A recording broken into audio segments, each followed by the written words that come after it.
সুপ্রিয়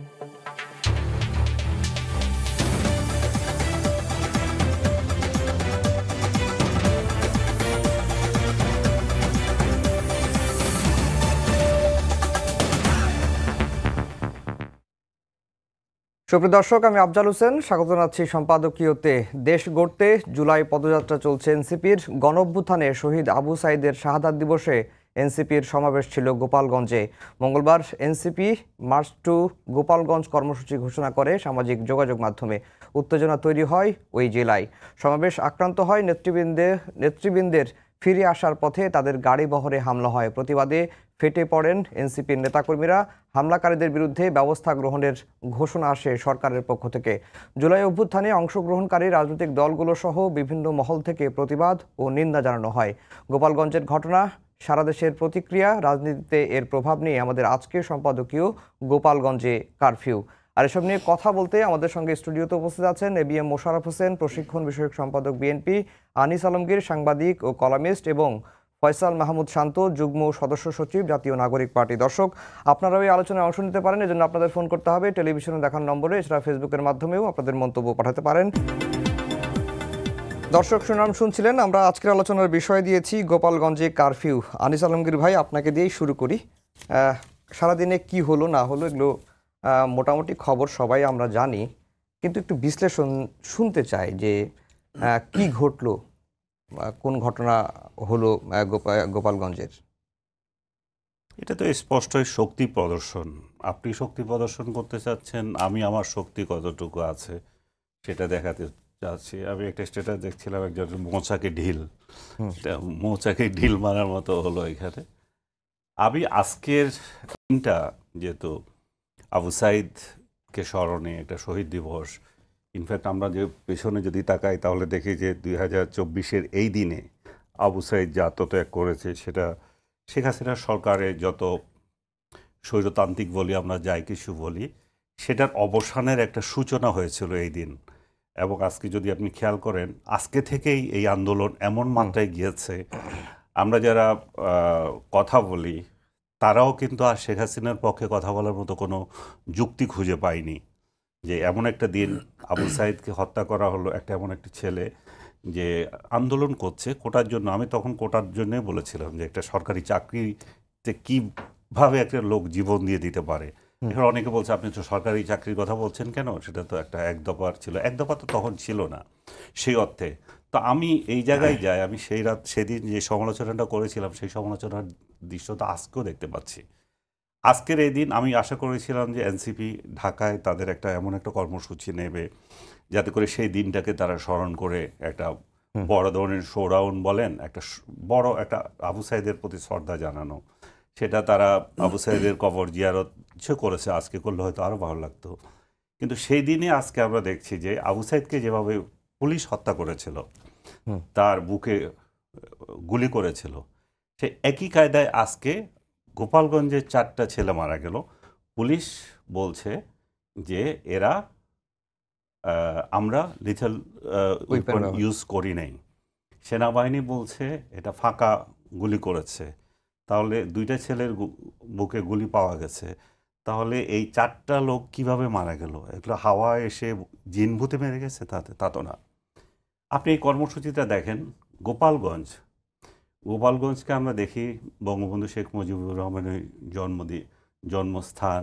আমরা যদি বাংলাদেশে আমাদের জাতীয় নেতাগুলোর দিকে তাকাই, জিয়াউর রহমানের জন্মস্থান বগুড়া, এরশাদের জন্মস্থান রংপুর, এখানে একটা সেন্টিমেন্ট আছে তাদের নেতাদের ঘিরে। ইভেন খালেদা জিয়ার ফেনী, সেটাও কিন্তু একটা বড় ধরনের সেন্টিমেন্ট। এখানে তো 2জন নেতা, বঙ্গবন্ধু গেলেন, দেন শেখ হাসিনা আসলেন, 2জনের ওই এলাকার লোকদের স্বাভাবিক একটা সেন্টিমেন্ট তাদের থাকে। তো সেই সেন্টিমেন্টের দিন আজকে এনসিপি সেখানে, আপনি শুরুতে বলছিলেন যে এনসিপি এই দেশ গড়ার কর্মসূচি নিয়ে, তাদের কর্মসূচিটার নাম ছিল দেশ পদযাত্রা।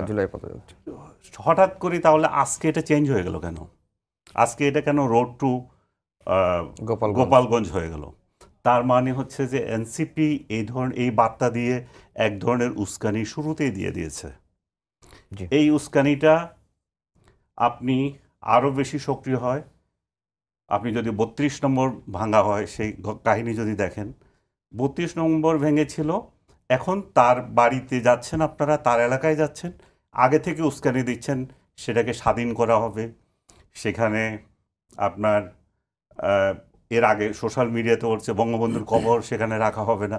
সো আগে থেকে যে এক ধরনের উস্কানি বা ওরা যে ভেবে নিয়েছে, গোপালগঞ্জবাসী যে ভেবে নিয়েছে, আমি যেটা বলছিলাম যে এই জাতীয় নেতাগুলোকে আমরা তো ইচ্ছে করলে মানুষের হৃদয় থেকে মুছে দিতে পারি না, তাই না? তারা তো তাদের এলাকার লোকদের, তাদের জাতির কাছে হৃদয় আছে। এগুলো ব্রাশ দিয়ে যদি আপনি মুছতে চান তাহলে সেখানে এই ধরনের উল্টা প্রতিক্রিয়া হয়। জি, এনসিপি যে সেখানে কি তাহলে সমাবেশ করতে পারবে না? গোপালগঞ্জ কি কাউকে বন্ধক দেওয়া হয়েছে? আওয়ামী লীগের সেটা পৈতৃক সম্পত্তি, সেখানে কেন যাবে না?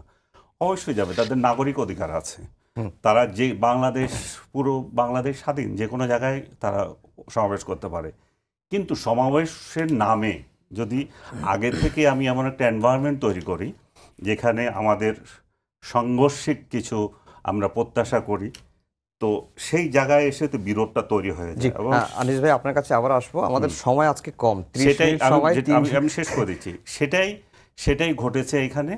একদিকে এনসিপির একটা শান্তিপূর্ণ সমাবেশে আওয়ামী লীগ হামলা করেছে, পুলিশের গাড়িতে তারা হামলা করেছে। একইভাবে তারা এনসিপি এমন সব উস্কানিমূলক কথা বলেছে, সেখানে দাঁড়িয়ে মুজিববাদের কবর রচনা করতে চেয়েছে, মুজিববাদ শেষ করে দিতে চেয়েছে। তা যতগুলো যেভাবে এসেছে, আমি মনে করি যে দুই পক্ষ থেকে, এই পক্ষ থেকে যেমন অগণতান্ত্রিকভাবে তাদেরকে হামলা করা হয়েছে, ওই পক্ষ থেকে কমপ্লিট একটা উস্কানি ছিল এখানে, যাতে এই ধরনের সংঘর্ষ হয়। এবং এই সংঘর্ষের মূল কি, আসলে কি এটাকে জিইয়ে রেখে আমাদের যে গতিপথ, ফেব্রুয়ারিতে যে ইলেকশন, সেটাকে নস্যাৎ করা কিনা, সেটা এখন প্রশ্ন। মোশাররফ ভাই, একই প্রশ্ন, ছোট করে প্রশ্ন করি, কি বার্তা দিল আসলে গোপালগঞ্জ? না, আসলে আজকে গোপালগঞ্জে যেটা ঘটেছে সেটা কোনো অনাকাঙ্ক্ষিত। আজকে দেখেন যে পতিত স্বৈরাচার, যেটাকে আমরা বলি ফেসিস্ট শেখ হাসিনা পলায়নের পর গোপালগঞ্জে আজকে যে এনসিপির যে পদযাত্রা, এখন এটা কি ওখানে গোপালগঞ্জের যারা এই ঘটনার সাথে সংশ্লিষ্ট তাদের ভূমিকা কতটুকু, প্রশাসন আমরা যতটুকু দেখেছি বারবার মিডিয়াতে এনসিপির নেতৃবৃন্দ বলছে আমাদেরকে আশ্বস্ত করা হয়েছে এ ধরনের কোনো ঘটনা ওখানে ঘটবে না, সব কিছু নিয়ন্ত্রণ আছে। তো এখানে মনে আমার একটা ষড়যন্ত্র আছে যে আসলে এই ঘটনা কি ঘটবে, এটা কি প্রশাসন জানতেন? অথবা এই ধরনের একটা পরিস্থিতি তৈরি হলে বাংলাদেশের রাজনীতির ক্ষেত্রে একটা অশান্ত পরিবেশ তৈরি হবে, যা কোনো মহলের যে বিশেষ পরিকল্পনা সেটা বাস্তবায়ন হবে এইটা। কিন্তু যে ঘটনাটা ঘটেছে আজকে ধরেন এনসিবির মিছিলের উপর সমাবেশের পরবর্তী যে হামলা হয়েছে, এটা কোনোভাবে মেনে নেওয়া যায় না। একটা যে কোনো গণতান্ত্রিক দেশে আমি আমার কথা বলবো, আপনি আপনার কথা বলবেন, এবং সেইটা শোনার মতো সেই মানসিক ধৈর্য আমাদের থাকতে হবে। যার জন্য তো আমরা বলছি একটা নতুন বাংলাদেশ আমরা তৈরি করতে চাই, নতুন একটা গণতান্ত্রিক পরিবেশ আমরা তৈরি করতে চাই, বাংলাদেশটাকে মেরামত আমরা করতে চাই। কিন্তু আমাদের মনোজগতে যদি সেই আগের ফেসিস্টের মতো অবস্থা থাকে, যেমন ওখানে আওয়ামী লীগের এখন নিষিদ্ধ, তা নিষিদ্ধ লোক প্রশাসন কি করেছে, তারা কিভাবে ওখানে থাকে? আমি তো দেখলাম যে খবরে স্পষ্ট বলেছে, একজনের নাম ধরেছে, ছাত্রলীগের সাধারণ সম্পাদকের নেতৃত্বেই হামলা করা হয়েছে। নিশ্চয়ই ওই নেতা ওখানে ছিলেন। তাইলে প্রশাসন তো আগে থেকে একটা মেজারমেন্ট নেওয়া উচিত ছিল, প্রোটেকশনের ব্যবস্থা করা উচিত ছিল, কিন্তু প্রশাসন তো সেটা করে নাই। বরং এনসিপির নেতৃবৃন্দ বারবার বলেছে, আমরা দেখেছি যে প্রশাসন, পুলিশ নিষ্ক্রিয়, সেনাবাহিনী নিষ্ক্রিয়, আমাদেরকে হামলায় তাদেরকে সুযোগ করে দেওয়া হয়েছে। তাহলে এই অবস্থা কেন হলো? তো এর জন্য আমি মনে করি এনসিপিও আগে থেকে তাদের আরও সতর্কতা অবলম্বন করা উচিত ছিল। কারণ এর আগে আপনার মনে আছে যে একবার সেনাবাহিনীর উপরে কিন্তু গোপালগঞ্জে এবারে হামলা হয়েছিল 5 তারিখের পর। সুতরাং গোপালগঞ্জ এবং ওখানে আপনার দেখবেন যোগাযোগের ক্ষেত্রেও খুব একটা জটিল সমীকরণ, ওখানে একটা মাত্র রাস্তা। তো সুতরাং এই সকল ক্ষেত্রে আমি মনে হয় এনসিপি যে প্রোগ্রামগুলো এখন করছে তাদেরও অত্যন্ত সতর্কতার সাথে আগামী দিনে প্রোগ্রাম, কারণ আপনি এই গণতান্ত্রিক শক্তির উপর আঘাত মানে এইটা যারা আমাদের এই ফেসিস্ট তারা কিন্তু তাদেরকে উৎসাহিত করে। সুতরাং এমন কোনো পরিস্থিতি আমাদের তৈরি করা উচিত হবে না যে এইটা ফেসিস্ট বা পরাজিত শক্তিকে আরও নব উদ্যমে তাদের কর্মসূচি শুরু করে আমাদের এই অগ্রযাত্রাকে তারা ব্যাহত করে। কিন্তু আনিস আলমগীর ভাই বেশ কয়েকটি পয়েন্ট তুলে এনেছেন যে এটাকে জিয়ে রেখে নির্বাচন বানচালের আবার হতে পারে। আমি তো বলছি যে কোনো মহলের হাতে ষড়যন্ত্র থাকতে পারে, কারণ অনেকে তো গোলাপানিতে মাছ শিকার করতে চায়। আপনি দেখবেন আমরা বাংলাদেশে এই যে আমরা একটা কথা বলি যে আমাদের আজকে এই শেখ হাসিনার ওয়ান পয়েন্ট যেটা কি ছিল, হাসিনা পতনের পর একটা গণতান্ত্রিক বাংলাদেশ আমরা তৈরি করা। এখানে এনসিপি নাগরিক কমিটির একটা, তখন তো তারা বৈষম্য বিরোধী ছাত্র আন্দোলন ছিল। বৈষম্য কি ছিল? মেইন তো আন্দোলনটা ছিল চাকরির ক্ষেত্রে বৈষম্য। কিন্তু এই আজকের দিনে এই যে আবু সাইদকে যেভাবে নির্মমভাবে হত্যা করা হলো, আজকে থেকে কিন্তু আন্দোলনটা নতুন একটা মাত্রা যোগ হয়েছে। তখন কিন্তু আপামার জনসাধারণ সব যুক্ত হয়ে সরকার পতনের আন্দোলনে এটা রূপ নেয়। তো সুতরাং সেই পরিবর্তনটাকে যদি আপনি করতে হলে আমাদেরকে সেভাবে দায়িত্বশীল ভূমিকা পালন করতে হবে। আমরা মনে করি এতদিনে এই যে আমাদের নির্বাচন বলেন, আমাদের সংস্কার বলেন, বিচার বলেন, এই সকল বিষয়ে আমাদের এতদিনে আমাদের সংকট সমাধান হয়ে যেত বলে আমার ব্যক্তিগত বিশ্বাস। কিন্তু আমরা এমন কিছু দাবি দেওয়া উত্থাপন করেছি যা এর মধ্যে একটা ব্যাপক প্রতিবন্ধকতা তৈরি করছে। যেমন আপনি বলবেন আমাদের এখন সেকেন্ড রিপাবলিক দরকার, আমাদের সংবিধানকে ছুঁড়ে ফেলে দিতে হবে, আমাদের রাষ্ট্রের মূলনীতি চেঞ্জ করে দিতে হবে। এই সকলগুলি আমাদের মধ্যে কিন্তু একটা বিভাজন তৈরি করেছে। সেই বিভাজনের সুযোগ নিচ্ছে আজকে ফ্যাসিস্ট সরকারটা, যার জন্য রাজনৈতিক যে শক্তিগুলি আছে তাদেরকে অত্যন্ত দায়িত্বশীল আচরণ যদি আগামী কয়েকটা মাস না করে, তাহলে হয়তো বাংলাদেশ আরো চরম বিপর্যয়ের মধ্যে পড়তে পারে। ফয়সাল মাহমুদ শান্ত, যেই প্রশ্নটা অনেকেই দেখলাম সামাজিক যোগাযোগ মাধ্যমে এসেছে, আনিস আলমগীর ভাইও তুললেন যে আজকে জুলাই অভ্যুত্থানের 1 বছর, এই 1 বছরে কেন স্পর্শকাতর একটি জেলা গোপালগঞ্জেই আপনাদেরকে এই সমাবেশ করতে হবে, আবার আগের দিন রোড টু গোপালগঞ্জ যেখানে আপনারা পদযাত্রা করছেন সেখানে আপনাদের নেতারা কেন উস্কানি দিল যে রোড টু গোপালগঞ্জ এই করে ফেলবো, এই করে ফেলবো, এবং এটাকে শক্তি প্রদর্শন, মৌচাকে ঢিল, এই ধরনের মন্তব্য কিন্তু আনিস আলমগীর ভাই করেছেন। ধন্যবাদ জানাচ্ছি এবং যারা শুনছেন আমি প্রথমে একটু ক্ষমা চেয়ে নিচ্ছি, আমার গলাটা একটু বসে গেছে, আমি পদযাত্রায় ছিলাম। দেখেন আনিস আলমগীর ভাই যে কথাগুলো বললেন আমার কাছে, আমি জাস্ট কিছু পয়েন্ট এখানে ফাইন্ড আউট করতে চাই, দর্শকরা বিবেচনা করবেন সেই বিষয়গুলো। আর তিনি প্রথম বলেছেন, আমি একবারে লাইন বাই লাইন কোট করছি, যে যেভাবে আবু সাইদকে গুলি করা হয়েছে সেভাবে আজকে ছাত্রলীগের হচ্ছে যারা ওখানে মারা গেছে বা হয়তো পুলিশের গুলিতে কিংবা নিজেদের সংঘর্ষে, যে এখন পর্যন্ত আমরা কারণটা জানি না, সেভাবে মারা হয়েছে।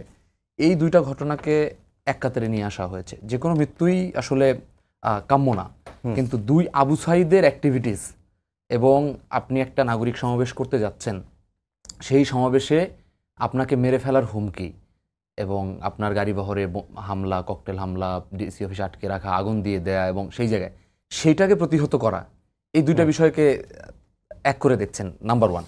নাম্বার 2 হচ্ছে তিনি বলছেন যে শেখ মুজিবুর রহমানের প্রতি মানুষের একটা ভালোবাসা আছে, এটা অস্বীকার করতে কোনো সমস্যা নাই। যেমন তিনি শহীদ জিয়াউর রহমানের কথাও বলেছেন, তার প্রতি মানুষের ভালোবাসা আছে। আমরা বগুড়ায় প্রোগ্রাম করেছি, ভালোবাসা আছে। আবার শহীদ জিয়াকে কেউ অপছন্দও করতে পারেন, আমাদের নাহিদ ইসলামকে গণঅভ্যুত্থানের 1 দফার ঘোষক হিসেবে অনেকে ভালোবাসেন, আবার কেউ অপছন্দ করতে পারেন। কিন্তু তিনি বলছেন, আনিস আলমগীর ভাই বলছেন যে জাতীয় নেতাকে যখন আপনি তার বিরুদ্ধে কথা বলবেন তখন এটা একটা উল্টা প্রতিক্রিয়া তৈরি হয়, যেটা আজকে হয়েছে। দেখেন, তিনি এই ঘটনাটাকে একটা পরিকল্পিত সন্ত্রাসী হামলাকে তিনি একটা প্রতিক্রিয়া হিসেবে দেখছেন, এটাকে সন্ত্রাসী ক্রিয়া হিসেবে দেখছেন না। এই যে মানে একটা ঘটনার তো বিভিন্ন ধরনের ভাষার মধ্য দিয়ে নর্মালাইজ করা এবং বিভিন্ন লেন্সে দেখা, এই জিনিসগুলো আসলে খুবই দুঃখজনক যে একটা সংগঠিত সন্ত্রাসী হামলা।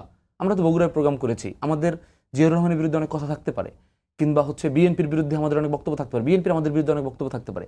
এখন এই জন্য কি বগুড়ায় গেলে বিএনপি আমাদের উপর হামলা করবে, বা হচ্ছে বিএনপি এক জায়গায় গেলে সেখানে হামলা করবে? দেখেন, এটা যে প্রতিক্রিয়া না, এটা যে ক্রিয়া, সেটা আরো অনেক আগে প্রমাণিত হয়েছে। ওখানে বিএনপির একজন দলীয় নেতাকে খুন করা হয়েছে 5 আগস্টের পরে। তার মানে এটা যে প্রতিক্রিয়া, মৌচাকে ঢিল মারার মধ্য দিয়ে এটা ঘটেছে তা না। মানে গোপালগঞ্জে যেটা হয়েছে, বাংলাদেশে আওয়ামী লীগের স্বৈরাচারের পতনের পরে 2টা ঘটনা ঘটেছে। একটা হচ্ছে যাদের ক্যাপাসিটি ছিল তারা সবাই দেশের বাইরে পালায় গেছে, শেখ হাসিনা সহ। যাদের ক্যাপাসিটি ছিল না, এই সমস্ত সন্ত্রাসীরা সবাই গিয়ে গোপালগঞ্জে বিভিন্ন জায়গায় আশ্রয় নিয়েছে। এবং এই ঘটনাটা তো এরকম না যে আমরা আবু সাইদের, দেখেন আমাদের একটা দেশব্যাপী রোড মার্চ পৃথিবীতে পলিটিক্সে খুব কমন, এটাকে আর ব্যাখ্যা করার প্রয়োজন, এটা সবাই আমরা বুঝি। আমরা এই রোড মার্চটা নিয়েছি, আমাদের টার্গেট হচ্ছে আমরা শহীদ আবু সাইদের কবর জিয়ারত দিয়ে শুরু করব, শহীদ ওয়াসিমের কবর জিয়ারত দিয়ে আমরা এটা কমপ্লিট করব। সেই রোডম্যাপে আমরা উত্তরবঙ্গ ঘুরে, আমরা খুলনা দক্ষিণবঙ্গ দিয়ে আমরা একেবারে এই ম্যাপটা আমরা ঢুকেছি এখানে কিন্তু। এবং এটা 1 মাস আগে প্রকাশিত একটা রোডম্যাপ, এমন না যে আমরা আজকে আবু সাইদের কবর জিয়ারত করতে যাবো, আবু সাইদকে এখানে ছোট করার আজকে দিন, এরকম কোনো ইস্যুই নেই। একটা প্রকাশিত একটা ঘটনা। এখন যেটা বললেন যে প্রশ্ন হচ্ছে যে আমরা কেন আসলে এটাকে রোড মার্চ কিন্তু না শান্ত, আপনি বললেন যে হ্যাঁ গোপালগঞ্জ আর বিচ্ছিন্ন কোনো জেলা না বাংলাদেশে, সেখানে তো যে কেউ সমাবেশ করতেই পারে, সেটা ঠিক আছে, কিন্তু 5 আগস্টের পরে গোপালগঞ্জে বিএনপির একজন নেতা খুন হয়েছেন এবং সেনাবাহিনীর গাড়িতে আগুন দেওয়া হয়েছে, এবং গোপালগঞ্জে গেলে কি হবে, ঢুকতে দেওয়া হবে না, ঢুকলে বের হতে দেওয়া হবে না, এই ধরনের বক্তব্যগুলো তো আসছিল, কিন্তু সেই ক্ষেত্রে আপনারা কতটুকু সতর্ক ছিলেন বা আইন শৃঙ্খলা বাহিনীর অবস্থানটা কি? ভালো প্রশ্ন। বিষয়টা হচ্ছে যে এই বক্তব্যগুলো আসছে এবং এই জন্যই আমরা এটা মনে করি যে আমাদের ওই গত রাতে একটা পোস্ট দেওয়া যে রোড মার্চ টু গোপালগঞ্জের আগেই এই ধরনের বক্তব্য মিডিয়ায়, সোশ্যাল মিডিয়ায়, আওয়ামী লীগের পেজ থেকে নানা জায়গায় এটা আসছে। তার মানে ওইটার আর টেকে না যে আসলে এটা ওইটার কারণে প্রতিক্রিয়া হয়েছে, এটা আসছে। এখন প্রশ্ন হচ্ছে আমরা আসলে তারপর ওখানে কেন গেলাম বা গেলে আসলে কতটুকু সতর্কতা ছিল। দেখেন আমাদের জায়গাটা কি, আমরা এখানে মানে অনেকেই আমরা দুইটা জিনিস এখানে করণীয় ছিল। একটা হচ্ছে যে আমরা ওইটা প্রতিহত করার জন্য আপনারা দেখছেন যে অন্যান্য জেলা থানায় হাজার হাজার মানুষ আমাদের পথসভায় হয়েছে, আমরা সেই মানুষগুলোকে বাস ভরে নিয়ে এসে গোপালগঞ্জে আমরা একটা শক্তি প্রদর্শন করতে পারতাম এবং তাদেরকে আমরাও আমাদের দেশীয় অস্ত্র, লাঠি, ছোটা নিয়ে আমরা প্রতিহত করতে পারতাম। আর একটা হচ্ছে যে আমরা আইনশৃঙ্খলা বাহিনীকে অবহিত করে সেটার একটা সিকিউরিটি এনশিওরিটি নেওয়া। আমরা মনে করছি কি যে আমরা যদি শক্তির প্রদর্শন করি, গোপালগঞ্জে আজকে হয়তো 200 মানুষ ছিল হামলাকারী, এই 200 মানুষকে 2000 মানুষ দিয়ে প্রতিহত ইজিলি করা যেত, তাহলে কি হতো? তাহলে হয়তো আজকে এখানে 100 লাশ পড়তো, 50টা লাশ পড়তো। আমরা লাশের রাজনীতি চাই নাই। আমরা আইনশৃঙ্খলাকে বারবার বলছি, সেনাবাহিনীকে বলছি, র্যাবকে বলছি, ডিসিকে বলছি, এসপিকে বলছি, তারা এনশিওর করার পরে আমরা ওই জেলায় ঢুকছি। একেবারে আমরা যখন ঢুকি, আমাদের দেখবেন যে প্রোগ্রামটা 11টা শুরুর কথা, আমরা 12:30টায় ঢুকছি, কারণ তারা আমাদেরকে ক্লিয়ারেন্স দিয়েছে, স্পষ্ট ক্লিয়ারেন্স দিয়েছে যে আপনারা এখন ঢুকতে পারেন। তারপরে আমরা ঢুকছি, তার মানে আমাদের প্রস্তুতি কিন্তু ঠিক ছিল। এখন এখানে আরও একটা ন্যারেটিভ দাঁড়াইছে যে আমাদের লোকজন ওখান থেকে একটা হামলা ধাওয়া খায় হচ্ছে পালায় আসছে। আসলে আমরা এই ধরনের অপমানজনক ন্যারেটিভও নিতে চাই, কিন্তু আমরা একটা ন্যারেটিভ ভাঙতে চাই যে আমরা ওখানে হামলা করে এক ধরনের রক্তপাতের সূত্রপাত করতে চাই নাই, আমরা সংঘর্ষটাকে এড়াইতে চাইছি এবং আমরা আইনশৃঙ্খলা বাহিনীর উপরেই নির্ভর করতে চাইছি। আমি যেটা সর্বশেষ বলতে চাই সেটা হচ্ছে যে আওয়ামী লীগের যে স্বৈরতন্ত্র, এটা আসলে আপনি দেখবেন যে শেখ হাসিনার বিরুদ্ধে কোটার কথা বলছে, কোনো ধরনের তার ক্ষমতা নিয়ে প্রশ্ন করে নাই, তাতেই সে মানুষ মেরে ফেলছে, সেই আদর্শ তো এরা বহন করে। এখানে তো আলাদাভাবে যদি আপনি তাদেরকে এই মুজিবের কবর, তারপরে হচ্ছে এখানে এলাকার সেন্টিমেন্ট, এই সমস্ত বিষয়গুলো দিয়ে আনিস ভাইরা যেটা করেন, ওই এলাকার সাধারণ মানুষ যারা এই ধরনের হত্যাকাণ্ড সমর্থন করেন, ওই এলাকায় হয়তো 10% 20% মানুষ আওয়ামী লীগ করে সক্রিয়ভাবে, এর মধ্যে হয়তো 5% 2% মানুষ এরকম সন্ত্রাসী, বাকি যে 90% মানুষ তাদেরকে ছোট করা হয়, তাদেরকে মনে করা হয় যে ওই গোপালগঞ্জের মানুষরা মনে হয় এই ধরনের হামলাকে, এই ধরনের সন্ত্রাসী কার্যক্রমকে সমর্থন করে। এটা হচ্ছে কমপ্লিটলি একটা সন্ত্রাসী জঙ্গি গোষ্ঠীর একটা অ্যাক্টিভিটি। এটা আজকে কিছুক্ষণ আগেই এনসিপির আহ্বায়ক নাহিদ ইসলাম ব্রিফ করেছেন, যেটি শান্তও বলছিলেন যে গোপালগঞ্জ নিয়ে যে একটা মিথ ছিল, সেই মিথটা এনসিপি ভেঙে দিয়েছে। আমি ওটা বলার আগে ছোট ভাই একটা ভুল বুঝছে, আমি এটা ক্লিয়ার করতে চাই। একটা হচ্ছে যে আমি আউটসাইডকে যে গুলি করেছে আর এই 4 জনকে গুলি করেছে, এটা আমি গুলি করার পুলিশের ভূমিকা নিয়ে বলছি। পুলিশ, আমাদের ঘটনা হচ্ছে যে আমরা পুলিশকে অস্ত্র সজ্জিত করি, কিন্তু তারা যে এই ধরনের এজিটেশনগুলো কিভাবে দমন করতে হয় সেটা জানে না। আবু সাইদের গুলিতে যেটা লেগেছিল, তাকে পায়ে মারতে পারতো, তাকে সামনাসামনি গুলি করেছে, যেটা আমাদের সবার হৃদয়ে লেগেছিল, সবাই দেখেছে সেই দৃশ্য। তাকে কি পায়ে মেরে কি আহত করা যেত না? সে কি অস্ত্র ধরেছিল? সে তো অস্ত্র ধরা ছিল না। তেমনি আজকে যাদেরকে মারা হলো, তারাও তো কোনো না কোনো মায়ের সন্তান, তাদেরকে তো আপনি পায়ে মারতে পারতেন, তাদেরকে কেন গুলি করে মারতে হবে? গুলি করে মারা। এবং আজকে আমাদের যে বাহিনীর, সেনাবাহিনী একটা অভূতপূর্ব ভালো দায়িত্ব পালন করেছে আমি বলবো। তারা যে থ্রেট দিয়েছিল এনসিপির তরফ থেকে, বঙ্গবন্ধুর বা এনসিপিকে যারা ভালোবাসে, গুজব ছড়ায় দেশে বিদেশে থেকে, বঙ্গবন্ধুর কবর আক্রমণ করতে যাচ্ছে, গুড়িয়ে দেওয়া হবে, সেনাবাহিনী সেখানে ভালো করে টহল দিয়েছে। এটা একটা বড় ধরনের কাজ, যে একটা মানে বড় এক ধরনের বিপর্যয়, একটা জাতীয় ন্যাক্কারজনক ঘটনা, যেটা 32 নম্বরকে গুড়িয়ে দিয়ে করেছি আমরা, সেটা আবার আরেকটা ধরনের ন্যাক্কারজনক ঘটনা থেকেও আজকে জাতি রক্ষা পেল। যেটা আমি কথা বলছিলাম যে মুজিব কথা বলে কর্মসূচি ছিল না ভাই, এটা পরিষ্কার করলাম আর কি বলার ক্ষেত্রে কোনো আমাদের ক্লিয়ার টাইমিং, একবার মিনিটের রোডম্যাপ ছিল। তোমরা করো না, কিন্তু তোমাদেরকে যারা উৎসাহ দেয় তারা তো বলেছে, কিন্তু আমাদের একবার রোডম্যাপ, আমরা কখন বের হবো, কোথায় যাব, এটা ডিটেইল ছিল। আর হচ্ছে যে এই যে এটা উস্কানি ছিল না, কেন উস্কানি থাকবে না? হাসনাত এন্ড আদার্স, তারা মঞ্চে দাঁড়িয়ে বলছে মুজিববাদের কবর রচনা করা হবে, মুজিববাদ মুর্দাবাদ। তা আপনি তার এলাকায় দাঁড়িয়ে বলতেছেন যে মুজিববাদকে কবর রচনা করবেন, এটা তো আপনি আজকে জুলাইয়ের 1 তারিখ থেকে কোথাও বলেন নাই। জুলাইয়ের 1 তারিখ থেকে আপনি কোথাও যত সমাবেশ করেছেন কোথাও বলেছেন মুজিববাদের কবর রচনা করবেন? মিনিমাম 10 জায়গায় এটা তো অনেক জায়গায় আমরা বলেছি, অনেক জায়গায় বলা, আর ওই জায়গায় বলা এক ধরনের একদম স্পষ্ট চ্যালেঞ্জ এবং উস্কানি। নাহিদ যেটা এখন বলছে যে আমরা সেই জায়গায় আমরা একটা মিথ ভেঙেছি, অবভিয়াসলি এটা মিথ ভাঙা হয়, কিন্তু জাতি কি দেখেছে? নাহিদরা আজকে 1 তারিখ থেকে সারা বাংলাদেশে যে পদযাত্রা করেছে, আমি ব্যক্তিগতভাবে খুবই খুশি হয়েছি যে আমাদের তরুণরা যেখানে যাচ্ছে একটা অভূতপূর্ব সাড়া পাচ্ছে, তাদেরকে মানুষ দেখতে আসছে, তারা কথা বলছে। আমি জানি না ভোটের ভাগ্য কি হবে, কিন্তু তাদেরকে দেখতে আসছে, কথা হচ্ছে, জমায়েত হচ্ছে, কিন্তু স্বতঃস্ফূর্ততা আছে সেখানে। কিন্তু আজকে কি হলো? আজকে তারা পুলিশের শেল্টার নিতে হয়, সেনাবাহিনীর শেল্টার নিতে হয়, র্যাবের শেল্টার নিতে হয়, এত সরকারের শেল্টার নিতে হয়। সরকারের 2 জন মন্ত্রী ওয়াজ করছে পুলিশের কার্যালয়ে বসে, কিভাবে কি হচ্ছে নজরদারি করছে এবং নির্দেশ দিচ্ছে। তার মানে কি পুরো রাষ্ট্র মেশিনারিজকে তারা ব্যবহার করে একটা সমাবেশ করতে যাচ্ছে এটাতে। এবং আপনি যদি খেয়াল করে দেখেন, সরকারের তরফ থেকে একটা বিবৃতি দেওয়া হয়েছে, এই বিবৃতিতে মায়া কান্না করা হচ্ছে যে সমাবেশ করতে দেওয়া হচ্ছে না, এটা মানবাধিকার লঙ্ঘন হচ্ছে। কিন্তু 4 জন লোক যে মারা গেল, একটা টু শব্দ নাই। তারা কি কুকুর বিড়াল? তারা যেই জায়গারই হোক, যেই দেশেরই হোক, যেই এলাকারই হোক, তারা তো মানুষ। তাদের জন্য কোনো একটা লাইন আছে সরকারের তরফ থেকে? নাই। তার মানে কি দাঁড়ায়? তার মানে দাঁড়ায় যে এনসিপি সরকারের ছত্র ছায়ায় থেকেই শুধুমাত্র রাজনীতি করবে। কিন্তু আমরা সেটা চাচ্ছিলাম না। আমরা চাচ্ছিলাম যে তাহলে সরকার চলে গেলে তাদের পরিস্থিতি কি হবে? আজকে এটা তো ট্রায়াল হলো যে আজকে তাদের গায়ে আঘাত করলো, এটা যে আগামী দিন বিস্তৃত হবে না তার কোনো ঠিক আছে? এবং সরকার, আমি শেষ করে দিচ্ছি, সরকার শেষ হলে তাহলে তাদের রাজনীতি কোথায় যাবে? তাদের তো উচিত যে পুলিশ ছাড়া যাবে জনতার কাছে, তারা জনতার নেতা হবে। তারা কেন ছত্রছায়া নিয়ে নেতা হতে যায়? মোশাররফ ভাই, যেটি শান্ত বলছিলেন যে ডিসিএসপি মানে নিরাপত্তার বিষয়টি নিশ্চয়তা দেওয়ার পরেই তারা গোপালগঞ্জে গিয়েছিলেন এবং তারপরে এই ঘটনাটি ঘটলো। তার মানে কি আইন শৃঙ্খলা বাহিনী খুব একটা সিরিয়াস ছিল কিনা? না, আইন শৃঙ্খলা রক্ষা বাহিনীর বিষয়ে আমরা 5 তারিখ পর থেকেই বলে আসছি যে আইন শৃঙ্খলা রক্ষাকারী বাহিনী তাদের ভূমিকা কাঙ্ক্ষিতভাবে পালন করতে পারছে না, বরং অনেকটা নিষ্ক্রিয়। আপনি দেখবেন এখানে শান্ত কিন্তু একটা কথা বলেছে, তাদের 11টা প্রোগ্রাম ছিল, এনসিপি গিয়েছে ওখানে 12:30টায়। তাহলে নিশ্চয়ই এই 1.5 ঘন্টা যে সময়টা প্রশাসন নিয়েছে কোনো প্রস্তুতি তাদের ছিল। তো এই প্রস্তুতি থাকার পর এখানে এই ঘটনা ঘটার কথা না। বরং আপনি একটা জিনিস দেখবেন, আমরা এই সরকারের কিছু কিছু সিদ্ধান্তের ক্ষেত্রে চরম দুর্বলতা আছে। আপনি দেখেন 5 তারিখ পর বহু মামলা হয়েছে। স্বরাষ্ট্র উপদেষ্টা আমরা দেখলাম উনি বলেছে যে ঢালাওভাবে যে মামলা হয়েছে আসামিদের গ্রেপ্তার করা যাবে না, কিন্তু এই 2000 লোক মারা গেছে, কেউ না কেউ তো এই ঘটনার সাথে সংশ্লিষ্ট। তা আপনি যদি কাউকে না ধরেন তাহলে মামলাগুলি হলো কেন? তাহলে 2000 লোককে কে হত্যা করেছে? অর্থাৎ সরকারের একটা দ্বিচারিতা আছে এখানে। সরকারে স্পষ্ট করতে হবে তারা কি চায়।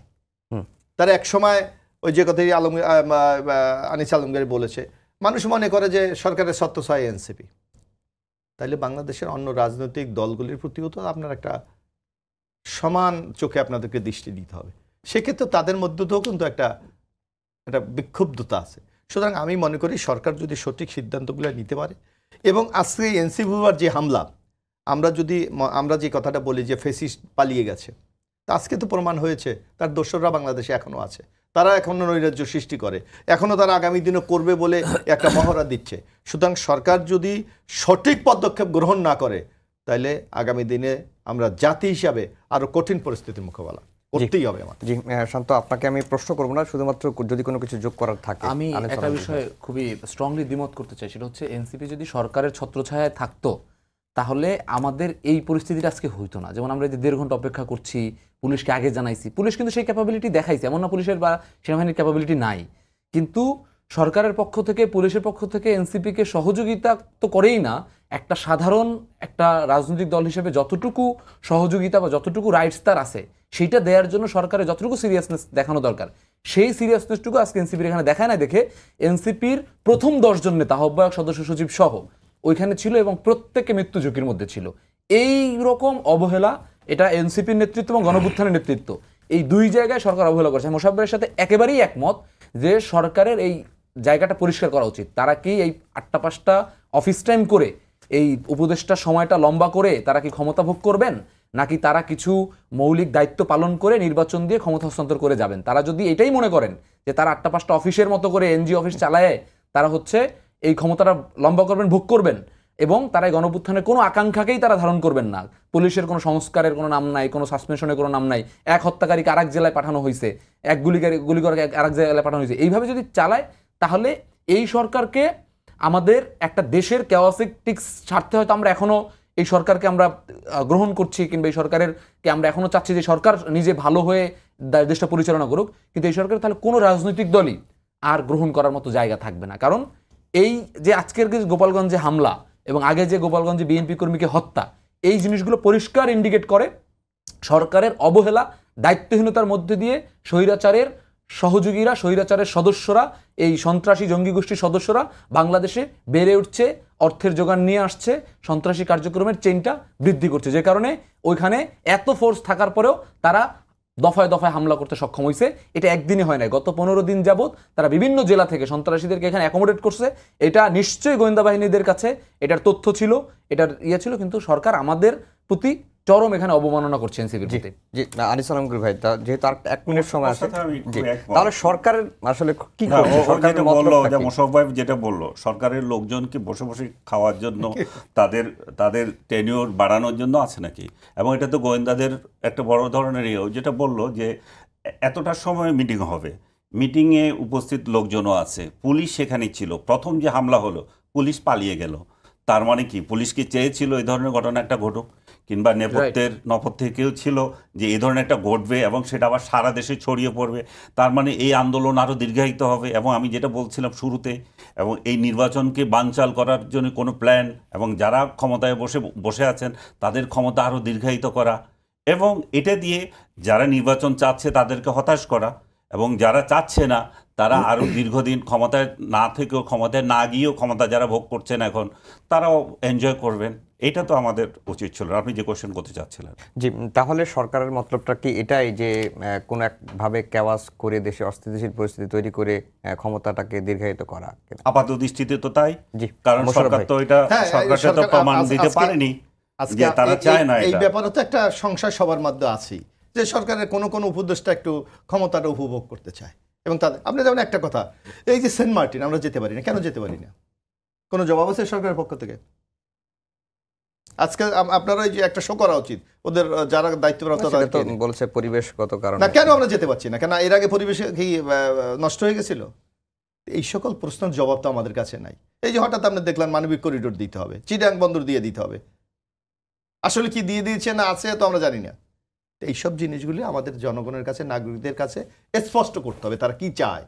অনেক কিছু তাদের মনে হচ্ছে আমাদের কাছে যে অনেক তাদের কর্মসূচি হিডেন, এগুলো যদি আপনি প্রকাশ্য না করেন তাহলে কিন্তু আজকে রাজনৈতিক দলগুলি দেখেন জুলাইয়ের 1 বছরের মধ্যে আমাদের মধ্যে অনেক অনৈক্য তৈরি হয়েছে, কোনো মহল তো এই অকল তৈরি করছে। আগামী দিনে কিন্তু ওই ঐক্যের মাত্রাটা বাড়বে, বরং যেই লক্ষ্য উদ্দেশ্য নিয়ে আবু সাঈদরা জীবন দিয়েছে সেই উদ্দেশ্য আমরা কোনোভাবেই সফল কাম হতে পারবো না। জি, ফয়সাল মাহমুদ শান্ত, আনিস আলমগীর ভাই, এবি মোশাররফ ভাই, তিনজনকেই অসংখ্য ধন্যবাদ জানিয়ে শেষ করছি আমাদের আজকের সম্পাদকীয়। আগামীকাল আবারও দেখা হবে একই সময়ে। শুভরাত্রি।